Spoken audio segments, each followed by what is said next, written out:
Hello everyone, welcome to your channel International English Classes। आप लोगों का बहुत बहुत स्वागत है रेशनल इंग्लिश क्लासेस में। प्यारे बच्चों, आज हम लोग पढ़ेंगे प्रीपोजिशन ऑफ तथा ओ डबल एफ के बारे में, इसका कैसे प्रयोग होता है, कितने अर्थों में प्रयोग होता है। आप लोग यदि परीक्षा के अलावा यानी कोई कॉम्पिटिटिव एग्जामिनेशन की तैयारी कर रहे हैं या किसी एग्जाम की तैयारी कर रहे हैं, तो इसके अलावा भी यदि आप अंग्रेजी सीखना चाहते हैं तो आप इस वीडियो को अवश्य देखें। चलो हम लोग शुरू करते हैं ऑफ का प्रयोग के बारे में। Use of of. अब हम लोग नंबर 1 कंसेप्ट पढ़ते हैं। इस नंबर 1 कंसेप्ट में क्या कह रहा है?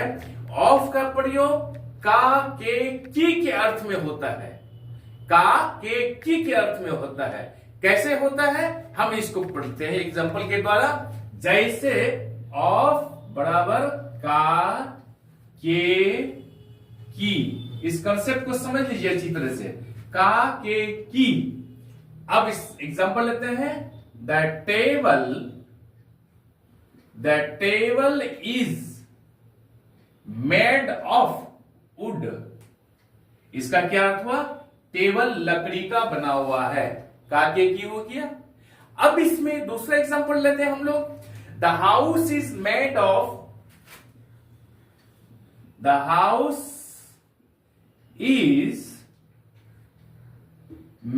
Of brick. ब्रिक का अर्थ होता है ईट या फिर स्टोन या फिर वुड। यह घर इन तीनों चीज से बना सकते हैं हम लोग। The house is made of brick, stone, would. प्यारे बच्चों, इसमें ध्यान दीजिएगा, लोग कंफ्यूजन करते हैं। आप कभी भी ब्रिक्स नहीं लिखिएगा, आप कभी भी स्टोन्स नहीं लिखिएगा या फिर वुड्स नहीं लिखिएगा। यह सरासर गलत है, कंप्लीटली रॉन्ग है। इसको देखिएगा, अगर हम एस लगाते हैं तो इसका अर्थ बिल्कुल बदल जाता है। उदाहरण के लिए अगर हम वुड लेते हैं, वुड का अर्थ होता है लकड़ी, किंतु यदि इसके साथ एस जोड़ देते हैं तो इसका अर्थ हो जाता है, वुड्स का अर्थ होता है जंगल। इसलिए आप लोग भूल से भी इन शब्दों के साथ एस बनाकर प्लूरल नहीं बनाइएगा। ये अनकाउंटेबल नाउन के अंतर्गत आता है। चले, एम आई क्लियर? ये कंसेप्ट क्लियर हो गया। अब हम लोग लेते हैं क्या, यहां देखिएगा एपोस्ट्रोफी एस। ये एपोस्ट्रोफी एस कहलाता है। इसका अर्थ भी होता है का के की। इसका अर्थ भी होता है का के की। लेकिन दोनों में क्या अंतर है? अंतर यह है, इस एपोस्ट्रोफी एस का प्रयोग सदा सजीव के साथ किया जाता है। जैसे उदाहरण के लिए राम्स, या एपोस्ट्रोफी एस लगा था, राम्स बैग, राम का थैला। ये समझ गए हम, राम सजीव है, इनके साथ एपोस्ट्रोफी एस लगेगा का के की के अर्थ में। यदि हमको ऑफ लगाना हो तो निर्जीव के साथ, जो नॉन लिविंग है, उनके साथ हम लोग ऑफ का प्रयोग करेंगे। जैसे the nib of the pen, यानी पेन का, कलम का नीब। That's all. आप ये समझ गए, यहां पर ऑफ आया है। यहां पर हम लोग द पेन्स निब नहीं करेंगे, ये गलत हो जाएगा यदि हम लोग द पेन्स निब लिखते हैं तो। इसलिए यहां पर क्या होगा? The nib of the pen. Am I clear? एक कंसेप्ट और मैं इसी में समझा देता हूं कि फ्रॉम और ऑफ में क्या अंतर होता है। याद रखिएगा, फ्रॉम और ऑफ में क्या अंतर होता है, इसको भी समझ लीजिए आप। इन दोनों से मैटेरियल अर्थात सामान के बारे में बोध होता है, पर इनमें एक अंतर है। क्या अंतर है? मेक ऑफ से बोध होता है कि वह वस्तु ज्यों का त्यों रहता है, किंतु मेक फ्रॉम से यह बोध होता है कि वह वस्तु दूसरी वस्तु में बदल जाती है। मेक फ्रॉम से क्या होता है? एक वह वस्तु दूसरी वस्तु में बदल जाती है। लेकिन मेक ऑफ से क्या होता है? वह वस्तु ज्यों का त्यों रहता है। अब उदाहरण से हम लोग समझते हैं। क्या समझते हैं? जैसे the table is made of would, यहां पर वुड का प्रयोग किया गया है। हम लोग एग्जांपल लेते हैं, butter is made from milk, इसको बढ़िया से समझ लीजिए, butter is made from milk. दूसरा एग्जांपल लेते हैं हम लोग, क्या example, wine is made from grapes, wine is made from grapes. अब क्या करते हैं हम लोग, ऑफ तथा क्या होता है फ्रॉम के में अंतर समझते हैं। यहां पर क्या होता है, जैसे हम लोग घर बनाते हैं, ईंट को लेते हैं, ईंट को यहां से लिए और यहां पर ज्वाइन कर दिए, तो वो ज्यों का त्यों रहता है, इसमें कोई परिवर्तन नहीं होता, वो दूसरे वस्तु में नहीं बदलती है। तो हम क्या लिखते हैं, the house is made of brick, that's all. लेकिन वो वस्तु है और उससे दूसरी वस्तु में बदल जाती है वो वस्तु, तो वहां पर हम लोग फ्रॉम का प्रयोग करेंगे। जैसे butter is made from milk, यहां पर होता मिल्क से बटर बनता है, ग्रेप से अंगूर से शराब बनता है। तो पहली अवस्था क्या थी, मिल्क थी, लेकिन वो दूसरी वस्तु में बदल करके बटर हो जाती है, इसलिए हम लोग यहां पर क्या करेंगे, फ्रॉम का प्रयोग करेंगे। यहां कभी भी भूल से भी हम लोग butter is made of milk नहीं लिखेंगे। आपके एग्जामिनेशन में पूछेगा क्या, butter is made of milk, लेकिन आपको ध्यान देना है कि वो वस्तु दूसरी वस्तु में बदल गई है, इसलिए उसके साथ फ्रॉम का प्रयोग होगा, ऑफ का प्रयोग नहीं होगा। यहां पर wine is made from grapes होगा, wine is made of grapes कभी नहीं लिखिएगा। Am I clear? इसमें कोई कंफ्यूजन नहीं होना चाहिए। अब हम लोग अगला पॉइंट लेते हैं, अगला कंसेप्ट लेते हैं, इसको भी अच्छी तरह से समझ लीजिए। नेक्स्ट कंसेप्ट ये है कि ऑफ का प्रयोग से के अर्थ में होता है, ऑफ का प्रयोग से के अर्थ में होता है। इसमें भी बहुत सारा कंफ्यूजन है, आप इस कंफ्यूजन के आज के बाद से समाप्त कर दीजिए। ऑफ का प्रयोग से के अर्थ में होता है। जैसे उदाहरण लेते हैं हम लोग, ही डाइड ऑफ फीवर, वो बुखार से मर गया। ही डाइड ऑफ कॉलेरा, यानी वो हैजा से मर गया। यहां पर ऑफ का प्रयोग किया गया है। अब प्यारे बच्चों, एक सेंटेंस में और देता हूं, आप देखिए क्या यूज करते हैं आपको। He died of over eating. दूसरा एग्जांपल लेते हैं हम लोग, he died of over work. अब देखिए, he died of over eating, वो अधिक खाने से मर गया। He died of over work, वो ओवर वर्क से मर गया। यहां पर ऑफ का प्रयोग से के बारे में बिल्कुल स्पष्ट मालूम पड़ता है कि सही है, लेकिन जानते हैं ये बिल्कुल गलत है, ये बिल्कुल गलत है। यहां पर ऑफ का प्रयोग नहीं होगा, यहां भी ऑफ का प्रयोग नहीं होगा। तो आप बता सकते हैं कौन से कौन सी किस प्रीपोजिशन का प्रयोग होगा? याद रखिएगा, यहां पर ऑफ का नहीं होगा बल्कि फ्रॉम का होगा, फ्रॉम। क्यों? अगर कोई आदमी बुखार से मरता है, किसी बीमारी से मरता है, तो वहां पर क्या होगा? ऑफ का प्रयोग होगा। यहां पर जो मरा है बुखार से नहीं मरा है, वो किसी बीमारी से नहीं मरा है, वो किसी कारण से मरा है। तो जब किसी कारण के अर्थ मालूम हो तो वहां पर क्या करेंगे हम लोग? फ्रॉम का प्रयोग करेंगे। तो यहां लिखेंगे हम लोग, he died from over eating, he died from over eating, he died from over work, that's all. कोई आदमी बुखार से मरता है तो क्या लिखेंगे हम लोग? डाई ऑफ लिखेंगे। अगर कोई काम किसी कारण से मरता है, सम काउज से मरता है, तो वहां पर क्या करेंगे हम लोग? फ्रॉम का प्रयोग करेंगे। अब एग्जांपल और ले सकते हैं कि he died from loss of blood, यानी लॉस ऑफ ब्लड से मरा। कारण क्या था उसका? लॉस ऑफ ब्लड था, इसी से मरा। वहां पर फ्रॉम का प्रयोग करेंगे, दैट्स ऑल। अब हम लोग क्या करते हैं, हम लोग यहां पर और एग्जांपल लेते हैं। ये तो कंसेप्ट हो गया, और एक लेते हैं, अगर कोई अपने देश के लिए मरता है तो क्या करेंगे? तो यहां हम लोग लिखेंगे डाई फॉर वंस कंट्री, यानी कोई अपने देश के लिए मरता है तो हम लोग फॉर का प्रयोग करेंगे। जैसे Mohan died for his country, that's all. अगर कोई लड़ाई का मैदान में मरता है तो हम लोग क्या करेंगे, वहां पर हम लोग इन का प्रयोग करेंगे। जैसे he died in the battlefield या फिर battle, he died in the battle, वो लड़ाई में मर गए। यहां पर इन का प्रयोग करेंगे हम लोग, दैट्स ऑल। और यदि फिर किसी नेग्लिजेंसी किससे मरता है वो, तो वहां पर क्या करेंगे हम, इसको अच्छी तरह समझ लीजिए, वहां पर हम लोग थ्रो का प्रयोग करेंगे। जैसे die through neglect, that's all. Die through neglect, कोई अगर टाल मटोल करता है कि भाई आज होगा, आज जाते हैं डॉक्टर या कल जाते हैं डॉक्टर के यहाँ, लेकिन होता है कि बर्स बढ़ता गया और आखिर में मर गया वो, तो वहां पर हम लोग डाई थ्रो नेग्लेक्ट करेंगे, दैट्स ऑल।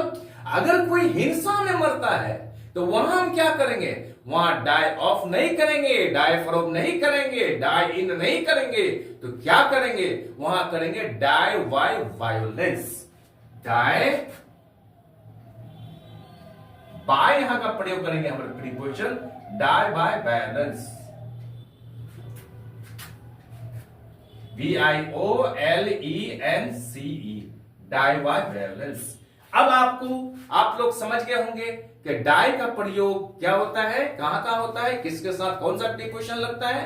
तो याद रखिएगा, die of fever, die of cholera, die from some cause, जैसे die from loss of blood, या फिर क्या die by violence, die for one's country, die through neglect, die in battle. अब हम दूसरा एग्जांपल कंफ्यूजन के लिए देते हैं, आप लोग बनाइए। क्या बनाइए, हम लोग देते हैं यहां पर beware, BEWARE, beware.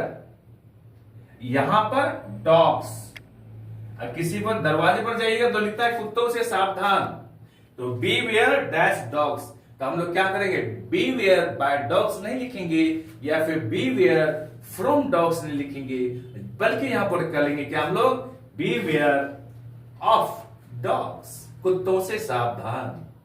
I am tired of work, मैं काम से थक गया हूं, that's all. Am I clear. अब हम लोग नेक्स्ट पॉइंट पढ़ते हैं, इसको आप स्क्रीनशॉट कर लीजिए। आज के बाद से अब कोई कंफ्यूजन नहीं रहना चाहिए। ऑफ का प्रयोग के बारे में सारा कंसेप्ट मैं आज क्लियर कर दूंगा ताकि आपको कोई कंफ्यूजन नहीं रहे। आज के बाद से ऑफ के प्रयोग के बारे में सारा कंफ्यूजन खत्म। अब हम लोग शुरू करते हैं कंसेप्ट नंबर 3। कंसेप्ट नंबर 3 में क्या कह रहा है, इसके बारे में हम लोग चर्चा करेंगे।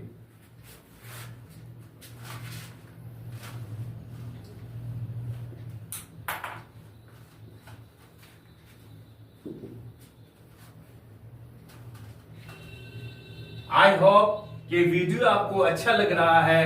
आप चैनल को लाइक और सब्सक्राइब कर दीजिए ताकि हर आने वाला वीडियोस का नोटिफिकेशन आपको मिलता रहे और आप पूर्ण रूप से जानकारी लेते रहें। चले हम लोग शुरू करते हैं तीसरा कंसेप्ट। तीसरा कंसेप्ट क्या है, तीसरा कंसेप्ट है ऑफ का प्रयोग किसके अर्थ में होता है, मे के अर्थ में होता है।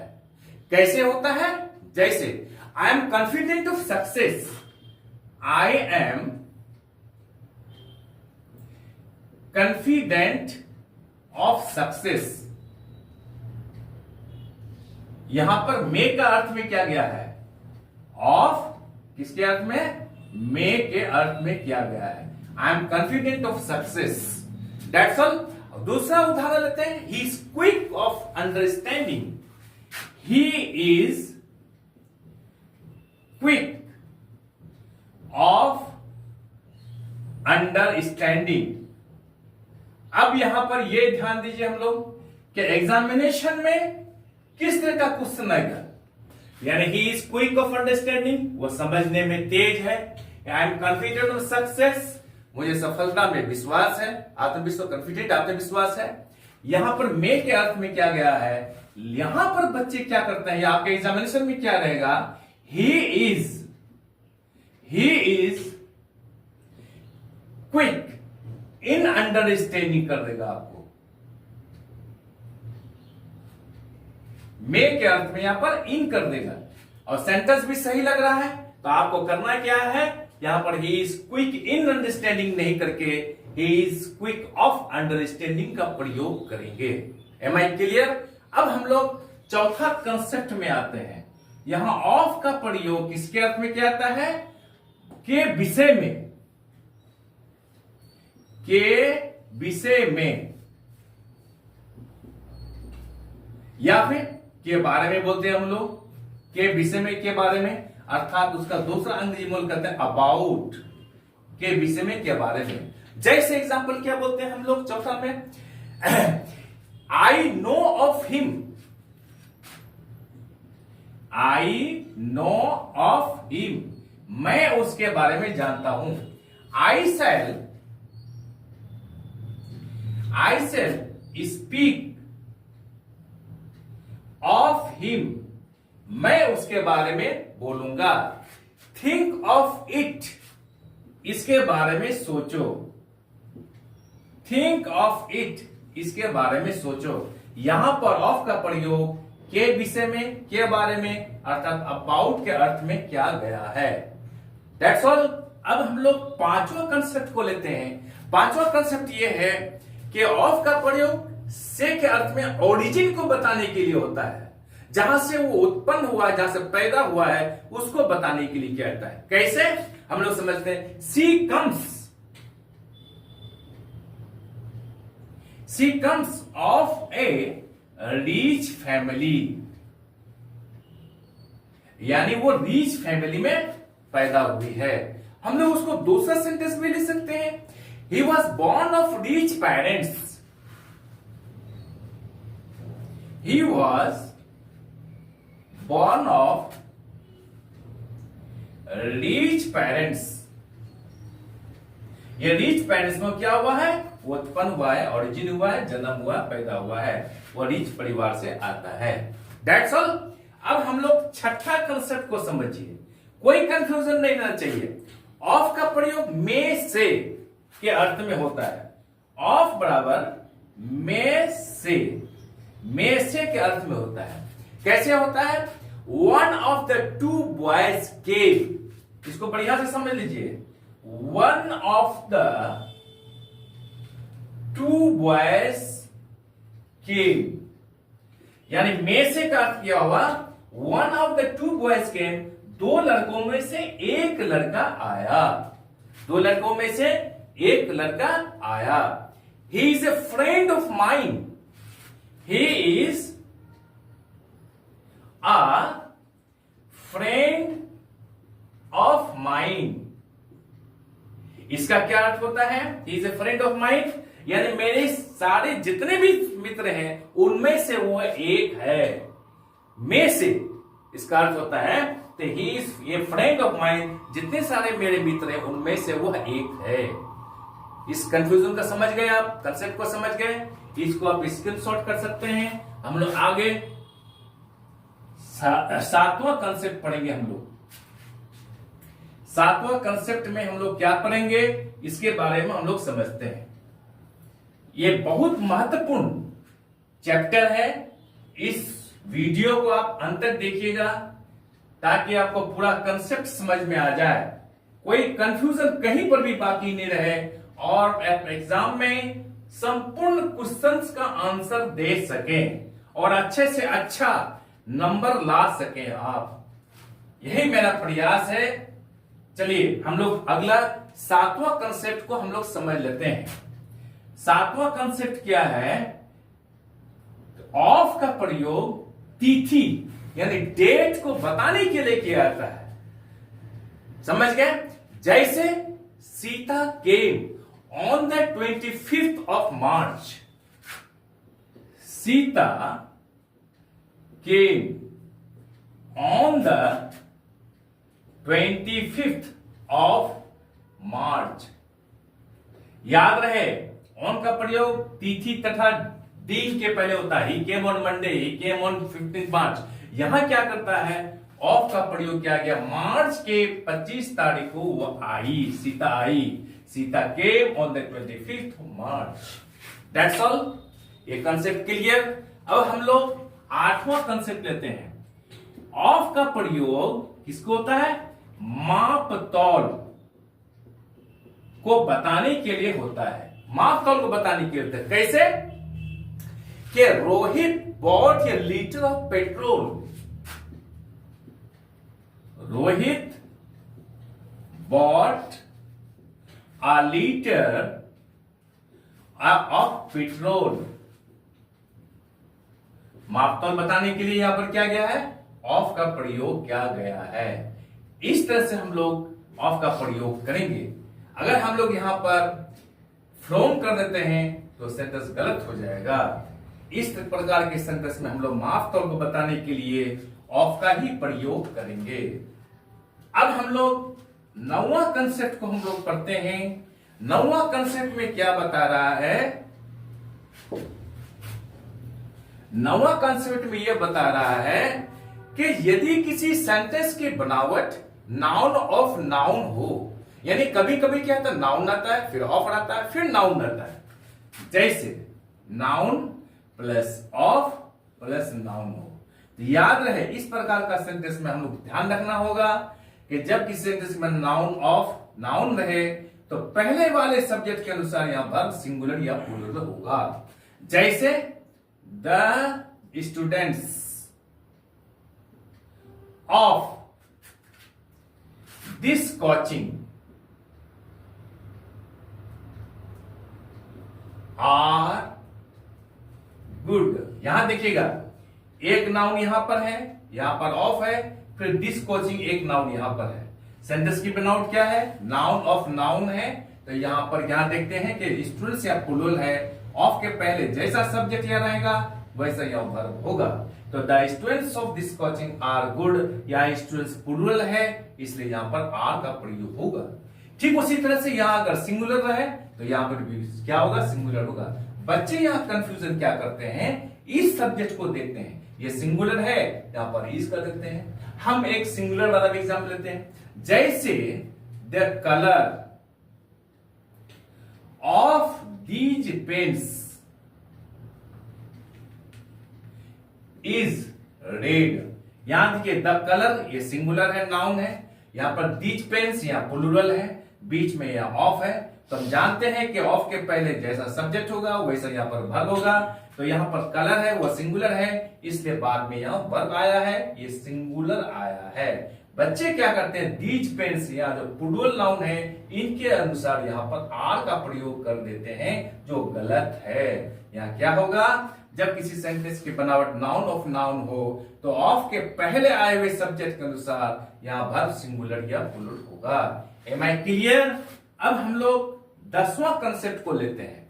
10वां कंसेप्ट ये होता है कि ऑफ का प्रयोग कुछ शब्दों के साथ स्पेशली प्रयोग किया जाता है। कौन कौन शब्द है, जैसे afraid, AFRAID, afraid, ashamed, ASHAMED, he is ashamed of his doings, afraid, ashamed, aware, aware। उसके बाद क्या होता है, कैपेबल, फॉन्ड, कैपेबल, फॉन्ड। याद रखिएगा फॉन्ड का अर्थ होता है शौकीन, सस्पिशियस,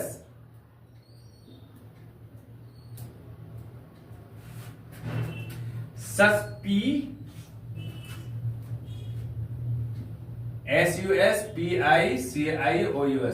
सस्पिशियस के साथ ऑफ का प्रयोग होगा। टायर्ड, टायर्ड के साथ भी क्या होगा, ऑफ का प्रयोग होगा। जैसे एग्जांपल लेते हैं हम, फॉन्ड, फॉन्ड का अर्थ होता है शौकीन, इसके इन शब्दों के साथ शब्द ऑफ का प्रयोग कीजिएगा। जैसे he is fond of reading books, वह क्या था, he is fond of reading books, वह किताब पढ़ने का शौक है उसे, यानी he is fond of reading books, उसे किताब पढ़ने का शौक है। फॉन्ड ऑफ का अर्थ होता है शौकीन या शौक है। That's all. ये कंसेप्ट क्लियर हो गया। अब हम लोग ओ डबल एफ ऑफ के बारे में समझ लेते हैं, वो भी कंफ्यूजन आज खत्म कर देते हैं ताकि दोनों के बीच में कोई कंफ्यूजन नहीं रहे। ओ डबल एफ ऑफ का प्रयोग तो हम लोग समझ गए, अब ओ डबल एफ का प्रयोग के बारे में हम लोग समझेंगे।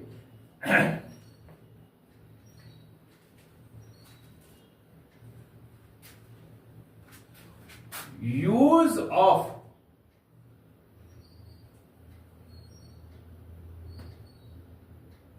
ऑफ ये डबल ऑफ का प्रयोग, याद रहे ओ डबल एफ का प्रयोग हमेशा इसका किस अर्थ में होता है? से अलग, से दूर, से नीचे। क्या होता है? से दूर, से अलग, से नीचे के अर्थ में होता है ओ डबल एफ का प्रयोग।